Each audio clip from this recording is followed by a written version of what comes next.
All right, we're recording. Welcome everyone to the Rink Rat Report Podcast. Recording this one March 27th. A little bit of a late one, as always, joined by Jason. I'm super excited for this one. We're in the dog days of the season now. What is it? 71 games played for the Leafs. 11 games left. Honestly, I was thinking to myself a little earlier how it's like we're basically locked in here.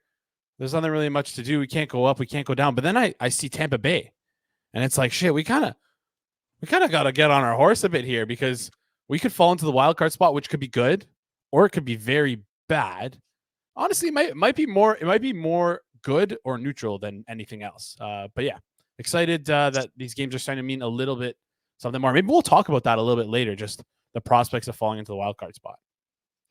If you fall in the wild card spot, so right now, it would either be Boston, Florida, or the possibility of the Rangers. Mm-hmm. Let's just discuss that now because the Rangers are they have 100 points right now in 72 games. Boston, 74 games, 99 points. Or in Florida, 97 points, 72 games. So Florida could realistically probably has a better shot of catching the Rangers. But yeah, the Rangers seem pretty close to that 101 spot in the wild card race, I guess. And I don't even think it's possible for the second wild card to be.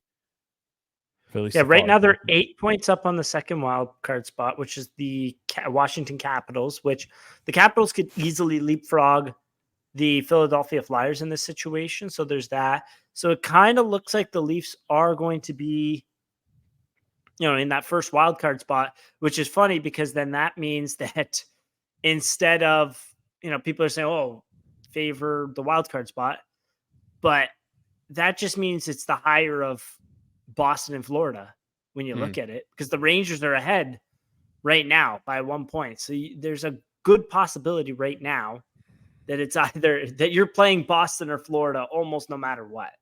Yeah. And so I guess the reason why I said it was neutral to fall into the wild card spot is would you rather fall into the wild card spot and just get the other side of the bracket, knowing that you could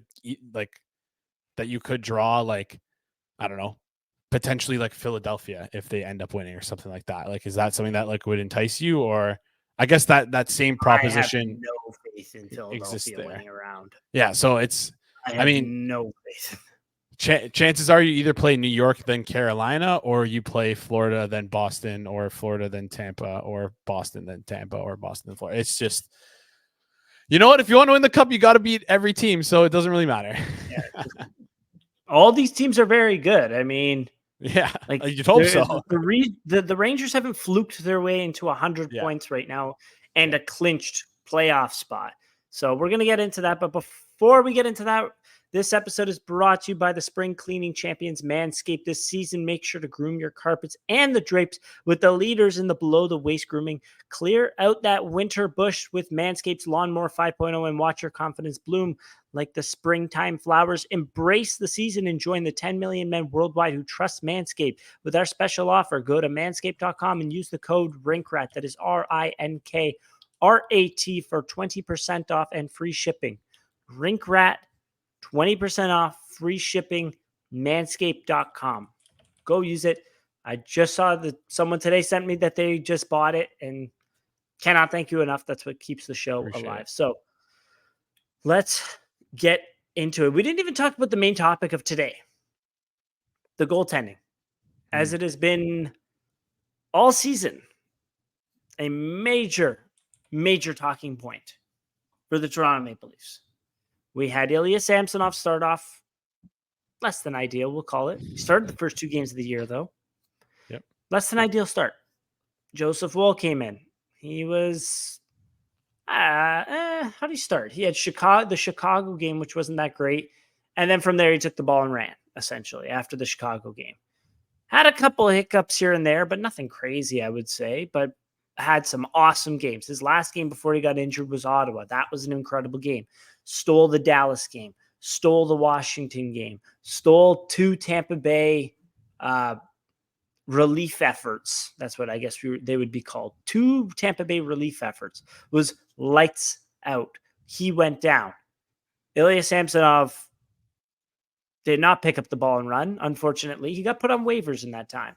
Martin Jones picked up the ball and ran a little bit. He had a couple great outings for the Leafs, helped them keep above water. Ilya Samsonov came back from his hiatus and has been better.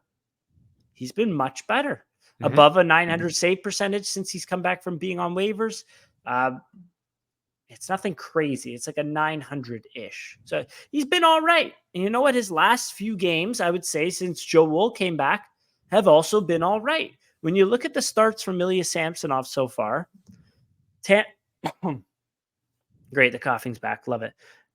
His last start was the Oilers, a 6-3 win, which he was all over the place, but he made the saves. So, yeah, sure. Why not? 4-3 Flyers loss was not a very good start from him, so we'll skip that one. Whatever.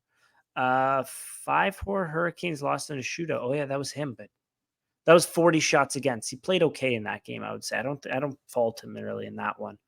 6-2 Flyers win. That was him in net. 3-2 Habs win. It was an ugly win, but you don't win without him. Sabres 2-1 OT win. That was a good one. 4-3 win in the shootout against the Rangers. That was another good one. You get the picture. He's been playing some good hockey. How has Joseph Woll been since he came back? Oh, well, up and down. First game back was good against the Coyotes. First Bruins game wasn't great. Second Bruins game wasn't great.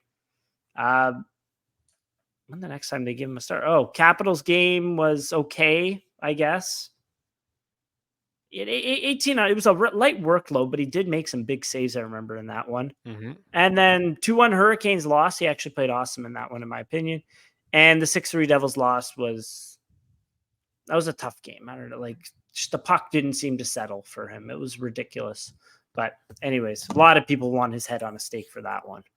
So the question becomes, Ilya Samsonov was injured. I think he's fine. He's coming back very soon. Yep. Jason, who would you start? Playoffs start tomorrow. Who are you starting? Game 1.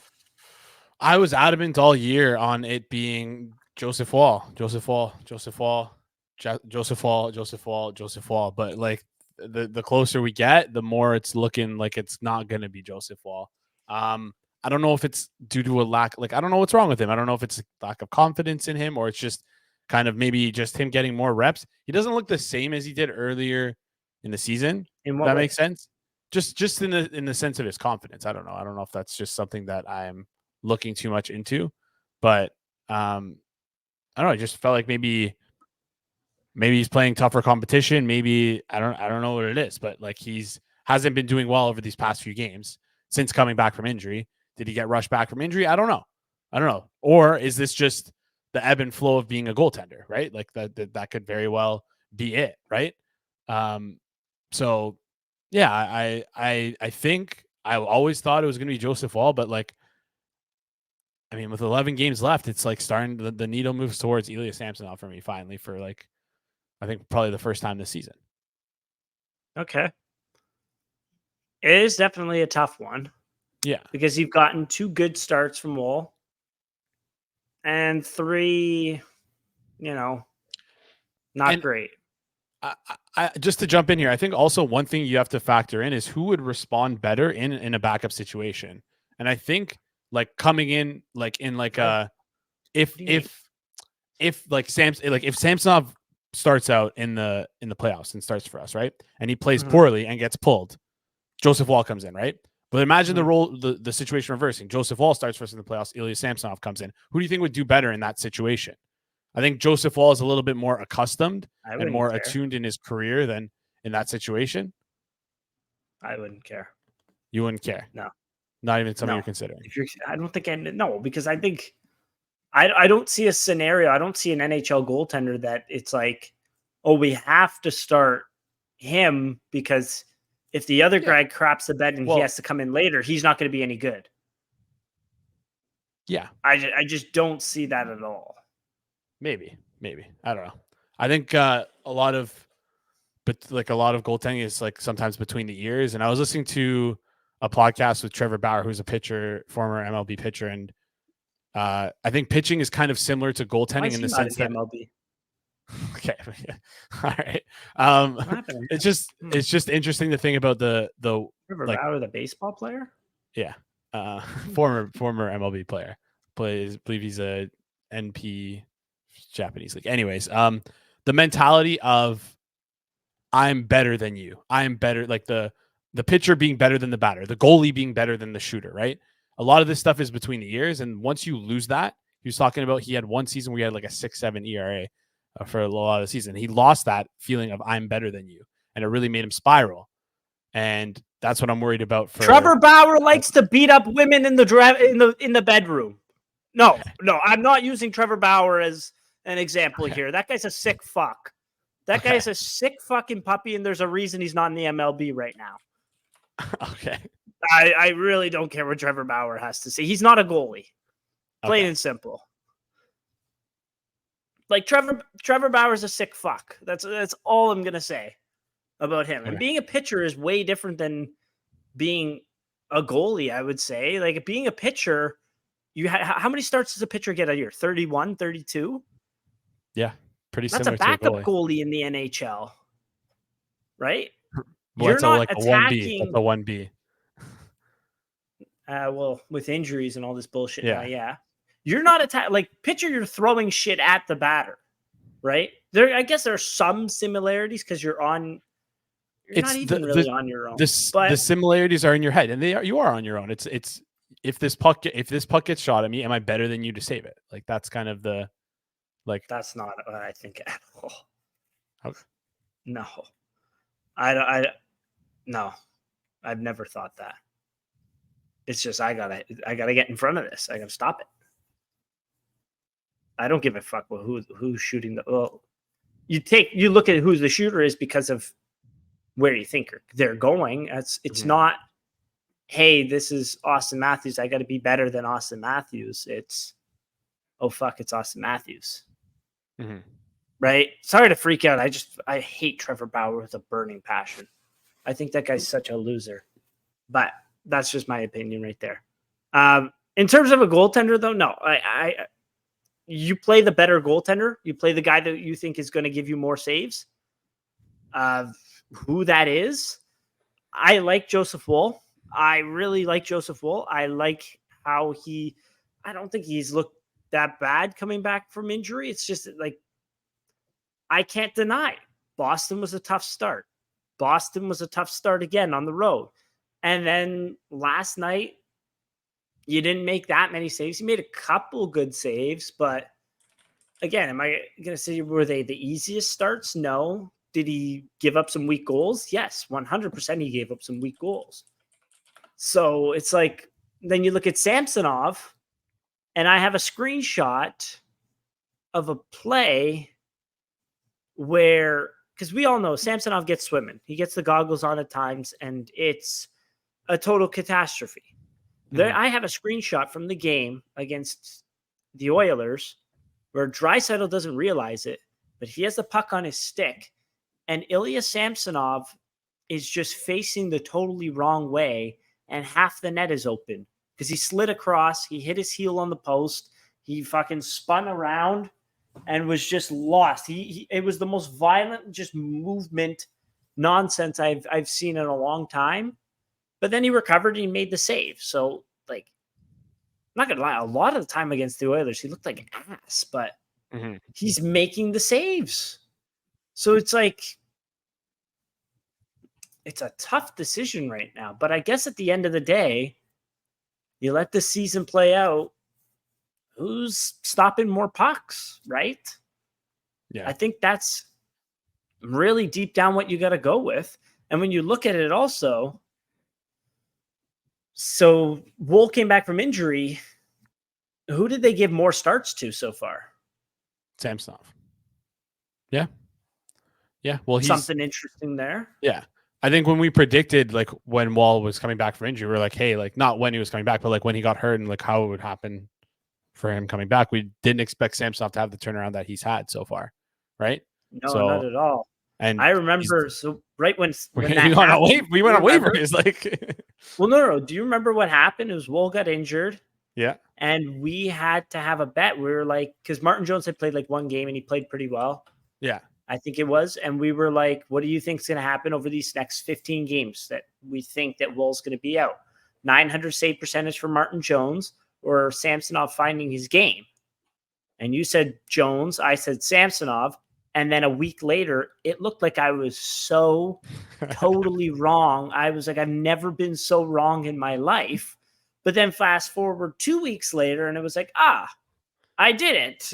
He's back. In some roundabout way, it got there, I guess. But I didn't expect it to.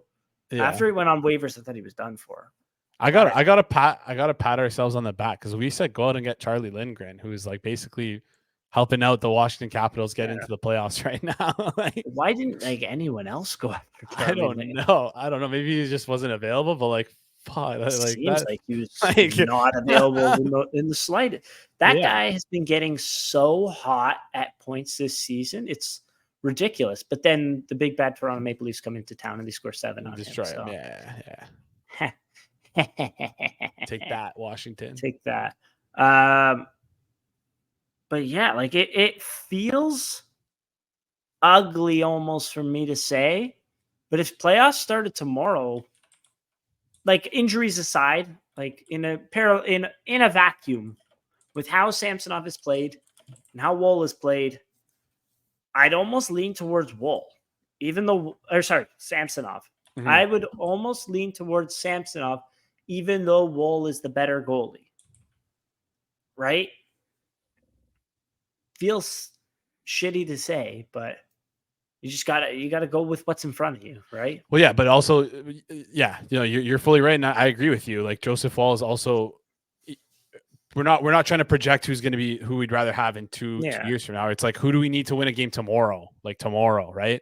And if Woll doesn't feel like, I don't know, maybe he feels like he lost a little bit of his swagger or something, because it just doesn't. It feels like he's getting beat by easier shots. And I said that earlier. It doesn't look the same. I feel like some shots that are beating him are like. No, I'm not talking about the one that was like the skipping one. Like that's like an anomaly. I don't care about that one. It's just skipping one. Which one is that? The soft one that he let in. That kind of the Luke Hughes knuckle puck. Yeah, not skipping. Sorry, that's what I meant to say. Knuckle puck. But then you look at the Brandon Carlo point shot against Boston, and it's like, what's it called? He let in. Do you remember the Leafs lost 6-3 to Ottawa at home earlier in the season? Like he lets those in sometimes. It's like, but then you get like that game against Carolina. Stood on his head. Yeah. The Leafs gave up 3 breakaways and a penalty shot, or 4 breakaways and a penalty shot, something like that. Like they were atrocious defensively off the rush, especially. And the score was 2-1. And one of the goals was an own goal from Jake McCabe off his leg and in. Mm-hmm. Right. So you get those games where it's like 40 plus saves. Yeah. So it's like, this is a tough one. This is a really tough one. And I kind of put that this was going to be tough on the back burner after I saw him in his conditioning stint, but I shouldn't have, because he is still coming back from injury. Right. You know what? You should put a poll out tomorrow and be like, who would you be more confident in starting game 1? No, because I think people are just very dumb when it comes to goaltenders. All right, fair. It would be interesting. It would just be interesting to hear like the mass. But I'm hearing people say, "Let's start Matt Murray." That's where I'm. No, well, that's not like that's why you just don't put it as an option. Like I know if I see Matt Murray, we haven't even. Oh no, I'm happy you brought that up because we haven't talked about the Matt Murray in the room. Do we even entertain this idea of him? The Matt Murray in the room? Murray in the room, because he's been back at practice. He's like participated in morning skates. For him to be activated, though, pretty sure that would mean Mitch Marner would have to go on IR for the rest of the season. Yeah. He like, has a visit with the surgeon next week, and the surgeon could clear him. And I don't know when that would mean he's back, but it's. I don't know if they're doing it on purpose, but they're posting the worst clips of him. I saw that. I hate to say it, but like he looks horrible. All of them he's getting scored on. It's like, come on, man. The guy's coming back from like a 6-month recovery process. Just hold the phone until he stops one. Stop showing all the one, because they're all going in. There was one, Sportsnet showed one. It went in and he just fell on his ass. I'm like, you couldn't have found couldn't have rolled the tape a little bit longer. Maybe like someone else puts it off the glass. Like, yeah, no, like it's ah, here's the thing. They probably tried. The social media person probably tried to do that, but there's I don't even know if that happened. Like that probably just didn't even happen. They just didn't make a save. Like realistically, who knows? But so yeah, no, not one's got to hit you. Do we even entertain that? No. Like to me, like if knock on wood, there's an injury in the playoffs and we lose one of Woll or Murray, Jones should be on the bench. Not even For sure. You not mean even a consideration. Samsonov or Woll? It goes Jones. Correct. Like on as the two goalies dressed, you know? Yes. I wonder if they give Jones a game for the rest of the remainder, or if they just keep rotating Samsonov and Woll. I mean, like I like the idea of rotating Samsonov and Woll. We have a game tomorrow, and Joseph Woll played 2 nights or last, like it'd be 2 nights previous from when we would play. I would let Martin Jones. I don't know if this is going to happen. I would let Martin Jones play against the Capitals unless Ilya Samsonov for some reason would want to play against the Capitals. Just give Samsonov like a game or two rest just to heal fully. Like we don't need to risk anything. If he feels like even the slight, like it's not even like risk of re-injury, risk of losing confidence is real with Samsonov. And we don't know what like a one bad game could do to him, right? What if his knee's bothering him and he has a really bad game, plays like, I don't know, the Capitals or the Sabres who are our next 2 opponents and gets lit up for like 7 or 9 goals, right? Like we don't know what that could do to him. And normally I disagree. Normally I'd be like, what are you talking about? He's in the NHL, but I fully agree this time. We've seen it. Like that's the thing. We've seen it, right? So, yeah, so let's give him a little bit of a break and let's get some Martin Jones a little bit of runway here because he was good for us when he played. Rocking a 908 save percentage through 21 games. Like I don't know, 270 some good ones average. I believe he had like 10 GSAA at 5-on-5. Like like just good all around, like steady production for a third goalie. Actually, like way better than you'd expect from a third goalie. So, especially had a couple. What do you have? He had a big shutout in there as well against Pittsburgh. Big game against Columbus, like non-playoff teams for the most part, but like had some good games in there for sure. He's been way better than expected, right?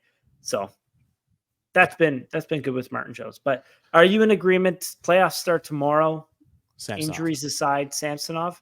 Yeah, Samsonov until you feel like you can't trust Samsonov, and then Joseph Woll and pray. Do you? Like, does the competition matter? Do you think? Well, it's Boston and Florida, so I don't think it's that. Just like same, I guess. How crazy is it though that like last year Samsonov had a pretty good series? I know the save percentage isn't great, but take out game 1 because it's a small sample size. That's what happens. Take out game 1, he had like a 920 or something like that save percentage in the series against Tampa. But then you look at the games against Tampa this year, like. You almost can't, if you match up with Tampa some way, shape, or form, you almost can't put Samsonov in against them. He was so bad. But then again, the power plays are going to be less plentiful in the playoffs, so there is that. But that was interesting. Yeah, I don't think the competition really makes a huge difference. You just got to go with the guy that gives your team. And like, but also when you look at it, Samsonov had a good game against Boston this year. It was a 3-2 shootout loss. The Panthers, who was in net for that one? It was a 2-1 shootout win. Look that up. I can't remember. Because he had a not so good game where they lost 2-1 as well in there. Anyways, and then the Rangers, Samsonov played pretty well in that 4-3 win. So it's had some good showings against all those teams. You know, I don't think competition wouldn't matter is essentially what I'm saying when you pick Woll or Samsonov. Well, Woll played against the Panthers November 28th. I don't know if that's what you were looking for there. What was the score in that game? 2-1 in shootout for the Leafs. How many saves did he make in that game? 39. Crazy. Oh and then we played. Then another one was on October 19th, early on in the season. Samsonov let in 2 goals. Yeah, 3-1 loss. I think they scored an empty netter. Yeah, they did. I remember that one. Yeah, that was a close one. But anyways, I forgot Joseph Woll played so well in that game. Oh my god, I was at that. Yeah, that's. I feel like that's the game that like swung, was like cemented it. Like, yeah, Joseph Woll's game 1 starter, baby. Let's go. But yeah, anyways. Okay, interesting. All we know is that we know nothing. So yeah. So I think it will come down to these last few games. Just whoever's playing better, I think they're going to run with, kind of thing. Yeah, like that makes the most sense here. We have seen teams start with 1 goalie after 2. Like, look at the 2018 Cup winning Capitals. What happened with them? Who'd they start with in those playoffs? Couldn't even remember. Philip if you asked me. Grubauer. They went down 0-2. They flipped back to Braden Holtby, and the rest is history. Wow. And Holtby Forgot about that. Wow. Yeah. So, yeah, goaltending in the playoffs can be interesting. Like, there's small exam. There's only like it's few and far between in terms of like when you switch goaltenders or you have a backup that takes you the distance, kind of thing. Like, look at the Stars in the bubble when they lost in the Stanley Cup final to Tampa. Who brought them there? Anton Hudobin. Yeah, Ben Bishop couldn't play. Yeah, insane, right? Who knows? Maybe we get like a Louis Domingue style. No, that's why they lost. Louis Domingue is why they lost. I guess, but the pork and beans. They were so unconfident in Louis Domingue that Tristan Jarry, who walked into the arena in a walking boot, had to start Game 7. That's crazy. Oh no Louis Domingue. Yeah. But yeah, another thing I want to bring out. I don't think I brought this up yet this year. Okay. I was just gonna say before we get into that. There we go. Yeah, I just want to give a quick shout out to our sponsors over at DraftKings because they've been super kind to us all year, and of course, we gotta let them and give them some love here. We know the hockey game moves fast, but with DraftKings Sportsbook, an official sports betting partner of the NHL, you can score faster than anything happening on the ice. This week, new customers can get $5 and get $200 instantly in bonus bets. I mean, we've been doing it all year. Last week, the Hart odds were not there, but they're back again. And friends, I have some good news. Austin Matthews, 18-1 to win the Hart. If you think that he can potentially go on a heater down the stretch here, score, get to that 69, 70 goal marker, could be a good look for him to win the Hart. 18-1 feels a little steep, especially considering he's gone through a goal streak. Listen, make any bet at your own discretion, but if you have some bonus bets that are going to expire in a little bit, why not throw it at a dart like Austin Matthews, 18-1? Download the DraftKings Sportsbook app with code THPN. New customers bet just $5 on the NHL and get $200 instantly in bonus bets only at DraftKings Sportsbook with code THPN. The crown is yours. Gambling problem? Call 1-800-GAMBLER or visit www.1800gambler.net. In New York, call 877-8-HOPE-NEW YORK or text HOPE New York 467-369. In Connecticut, help is available for problem gambling. Call 888-789-7777 or visit ccpg.org. Please play responsibly on behalf of Blue Hill Casino Resort in Kansas. 21 plus. Age varies by jurisdiction. Void in Ontario. Bonus bets expire 168 hours after issuance.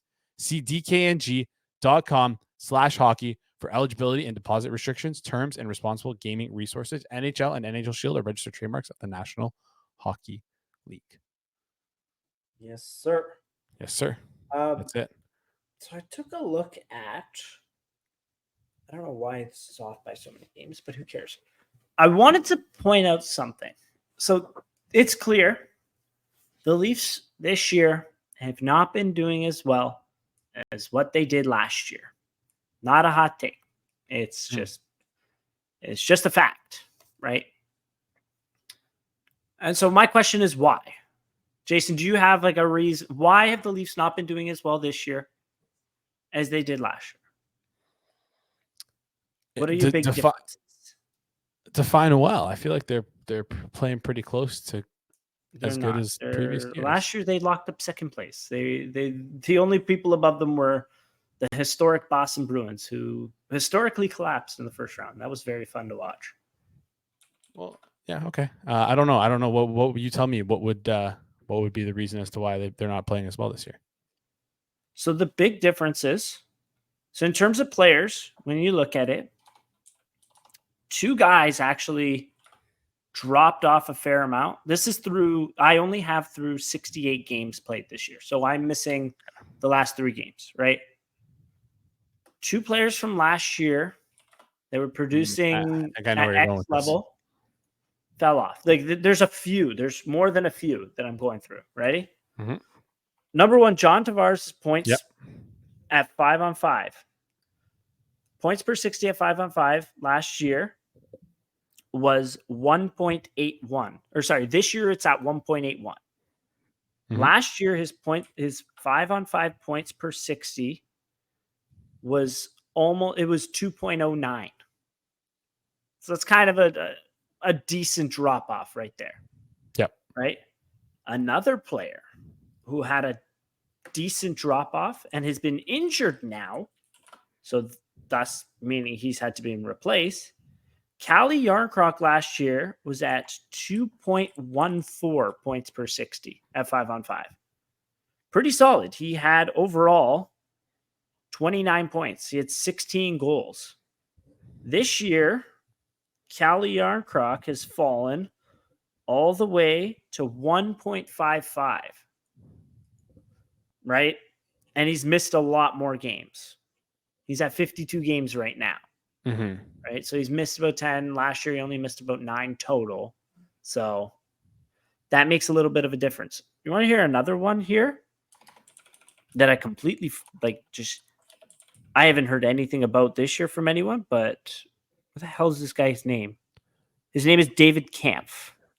And David Kampf last year had 23 5-on-5 points, 1.38 points, 5-on-5 points per 60. This year, David Kampf has 11 in 64 games. Good for 0.8. No, that's Dylan McGregor. He's good for 0.96. So that's 3 players that have fallen off, right? Offensively. So that's a little bit right there. Another thing that I found, the penalty kill. I have it here through 64 games, or 66 games, sorry. 4-on-5 penalty kill, right? So doesn't include 3-on-5. 4-on-5 penalty kill this year has given up 39 goals. Through 82 games last year, do you know how many goals they gave up? 39. Interesting. Kind of a stark difference. Yeah, I wonder, is that I guess that's total, obviously, right? Like total. So through 66 games, we've given up the same amount of penalty kill goals. This doesn't include the past few games too. Just out of curiosity, what were the minutes like? Last year 409, and this year 282. That's what I have. That's even worse. That is even worse. It's really bad. And the penalty kill has not gotten any better. It's been just complete doggy doo-doo since they have some, as of right now, actually through 71 games, they have more penalty kill goals against than they did of all of last year. Mm-hmm. Right? Interesting. Not having Jarnkrok doesn't help. Not having Marner especially does not help. But when you look at it, they're also playing guys that just aren't penalty kill guys on forward. Like Nylander all of a sudden getting a lot of minutes. Matthews getting a lot of minutes. Nyes got scored on a few times at the beginning of the season. So that's going to impact it there. The power play, I'm going to call a wash right now. I don't have the per minute because it's kind of close, and it also depends how many minutes they get per game as well, right? And also the utilization that they use, because I know that's kind of different, but I feel like we've been trying out last year it was a lot of the same 5 over and over again. This year we're trying a little bit more with Bertuzzi in there. Well, last year, remember, they went 5 forwards. They did try a few different things. That's true. So they didn't really try too much. What? Oh, was Bunting the 5th player on the power play there? Yeah. Correct, yeah. And then they gave up a few too many goals, and it was like, ooh, maybe we should go back to Riley. They tried, I think Sandin was a QB at points there. So, yeah. In terms of goals for at 5-on-5, this year they're at 54% goals for percentage at 5-on-5. Last year they were 56.44. Little bit of a difference there in terms of overall. But then you look at another thing. What took a big step back from that was good last year that took a big step back this year? Ilya Samsonov, TJ Brody. Samsonov still doesn't on the season doesn't have over a 900 save percentage. 889. Although he's been salt. Yeah. What's it at? 889. 889, not even an 890. To be fair, he was at an 850 at one point, and we're talking like 15 games through the season. Like not like, but it was so bad it has not corrected itself yet. Yeah. So that's where you got to say, okay, like his record isn't even that bad. His overall record isn't really that bad. But think about how many wins if you were to just get a save from him. Like 850 is absolutely egregious. I am a goalie defender all day. 850 he was just not stopping anything at all. But you know what? He's back on track. Something. Woo, hallelujah, right? And that does happen with goaltending. Like, look at Devin Dubnyk. Devin Dubnyk was about to retire before he put together a ridiculous season, got traded to Minnesota, got a big contract, and the rest is history. So, Ilya Samsonov took a big step back. TJ Brody was like, he was a top pairing defenseman last year. What happened this year? He was a top pairing right defenseman. You were thin on the right side to begin with. That took a massive impact. Yeah. You were not preparing when going into the offseason from last year, going into this year. How in the world could you prepare for that big of a drop off of TJ Brody, which he has his issues off the ice? It's tough. I know. Not everything's about hockey. I'm compassionate about that. Yep. That step back with Brody. Tavares has taken a bit of a step back, which should have kind of been expected, but it is what it is. Yeah, yeah. And then Yarncroc took a bit of a step back. Camp, well, his line mates around him, he doesn't have the best to work with, but that's another few goals. That Yarncroc and Camp and Tavares, the step back there is minuscule. I would say more so it is the goaltending and your former number one right defenseman, right, took a big step back, and that's where the Leafs kind of floundered for a little bit earlier in the season, right? Yeah. So, if I'm missing any, let me know. But PK, I don't even want to say his name. Goaltending and a defense. Yeah. Big difference between last year and this year, unfortunately. Yeah. I think that's you're hitting the nail on it. And also you can just see, like you mentioned, our goals for and goals against, just looking at the standings, like much more like we had 222 goals against last year. We're at 226 already this year. Oh, yeah. Oh, and that's a result of the penalty kill. That's a result of the goaltending, not great defensively. But we did have 277 goals for last year. We're at 261 now. We can probably beat that by the end of the season. Yeah. So, it's just unfortunate because you're not going to beat it by all that much, right? I know, but it's kind of, as we've been saying all season, is that this team is like a more higher event team on the, like at 5-on-5, where it's like more goals against, but more goals for. But also we've kind of calmed down our goals for. The goals we've given up. The problem comes on the penalty kill, which needs to be sorted for the playoffs, period. Yeah, plain and simple. Hopefully Mitch Marner can't come back soon enough. But again, like it's a Anyways, overall though, at 5-on-5, I think the Leafs have been pretty good recently. I have no numbers to back it up. Just eye test wise, I would say it's been all right. So I agree. I agree. I think they're passing the eye test to me, at least.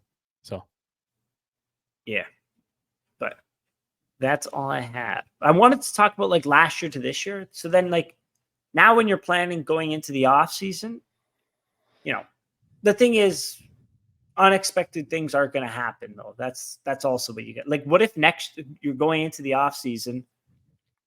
What if Jake McCabe next season just takes a massive step back? Let's hope not, because that'd be, fingers crossed, knock on wood. What if? I hope who not. would see that coming? No one. I feel like he's been incredibly not talked about because he's just been so great for us. You know what I mean? Like so steady. And it's like so steady. Here, it reminds me of what like TJ Brody once was, where it's like you just never brought up his name because it's like he's doing his thing. We don't care. Yeah. Now that TJ Brody's not playing well, it's like all the chatter is about him. But yeah, it's just the style of games that they play. It's that not flashy, not like pretty, but they do what they have to do for us, and it works. I thought he had more. I thought Jake McCabe was closer, but Jake McCabe's 5-on-5 points per. I thought it was closer to Riley's. He's got 5 less. Riley has 2 more games played in the data that I have. I could actually just check this. Anyways, what I'm trying to say with Jake McCabe's game is that not only is it steady, not only has it been steady defensively, it's been pretty decent offensively too. Mm-hmm. Right? Like, he's a guy that likes to jump up a little bit. He's got how many 5-on-5 points for F's sakes? Because he doesn't play any power play. That also affects a defenseman's point totals by a significant amount, right? So at 5-on-5 this year, he has got 21 points. Morgan Riley is 27. Okay. Yeah. But different kind of minutes that they're getting as well. Right? That's a good call too. We didn't even talk about the games from this past week. Oh my God. I know.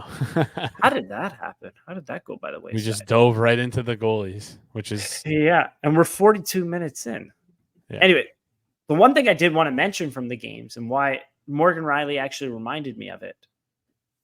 Did you notice against Edmonton, the Leafs D being quite active in that game? Yeah. And how many issues it caused the Oilers in their offensive zone? I think that's a video coaching thing. Like a scout. I think that's a team scout thing. That was a team scout move. Because I don't think Timothy Liljegren, of all guys, was very, very active. And I think it was the first goal, him activating, getting in on the forecheck, freeing up the puck. And what happens? Bang, back of the net. Morgan Riley jumping up into the play. I think that was goal number Riley to McMahon to Holmberg. I think that was goal number 4. There you go, something like that. So a few active D plays. Like when you think about the Oilers, when you think about a high flying team, like is your first thought, okay, our defense need to be more active?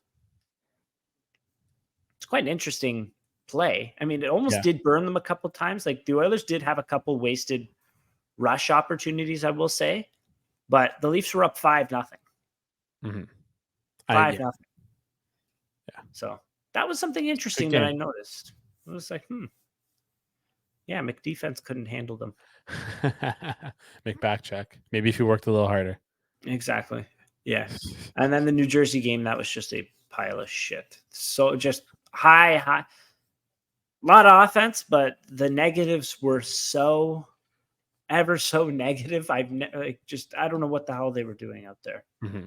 So hopefully they clean it up against the Capitals. But that's all I had for the games, right? You have any other points from them? No, that's it for me, honestly. From 3 games? Yeah. That's all I've got for this week. This is kind of an awkward time where it's like you can only talk about the new trade deadline edition so many times. You're not dog fighting really, but Tampa Bay is creeping. A little bit of jostling. It's a weird point in the season. We'll say that. It's like you're the big brother and you can just bully your little brother if you want to, but do you want to just like kind of mess around and see if you give him a chance and when you're playing him in like basketball or something? I hope they're fucking. I hope they push and like they don't make it entertaining. Can't do that. Yeah. Anyways, that's all I had for this week. Thanks everyone for listening.